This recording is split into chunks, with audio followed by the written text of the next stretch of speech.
श्रीरामपूर शहरातील एका नामांकित मराठी शाळेत कार्यरत असलेल्या शिक्षकाविरुद्ध इयत्ता दुसरीतील 4 अल्पवयीन विद्यार्थिनीसोबत गैरवर्तन केल्याचा गंभीर आरोप समोर आला आहे।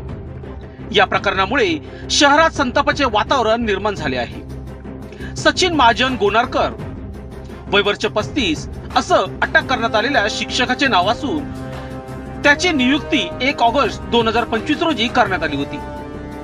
विद्यार्थिनींनी घरी घडलेली बाब सांगितल्यानंतर पालकांनी शाळा प्रशासनाकडे जाब विचारला। दरम्यान प्रकरण दडपण्याचा प्रयत्न झाल्याचा आरोप काही पालकांनी केला आहे। यानंतर पालकांनी शहर पोलीस ठाण्यात तक्रार दाखल केली। पोलीस निरीक्षक नितीन देशमुख यांच्या मार्गदर्शनाखाली आरोपी विरुद्ध पोस्को कायद्याअंतर्गत गुन्हा दाखल करून अटक करण्यात आली आहे। या घटनेचा पुढील तपास सुरू असून या प्रकरणात इतर कोणाची भूमिका आहे का याची चौकशी केली जात आहे। या घटनेनंतर पालक वर्गात अस्वस्थता निर्माण झाली असून शाळांमधील बाल सुरक्षेच्या उपाययोजनांवर प्रश्नचिन्ह उपस्थित केले जात आहे।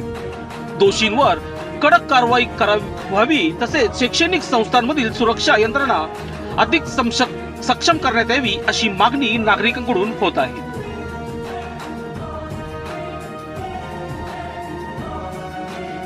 लोकशास्त्र न्यूज साठी श्रीरामपूर प्रतिनिधी दत्तात्रय जोगदंड।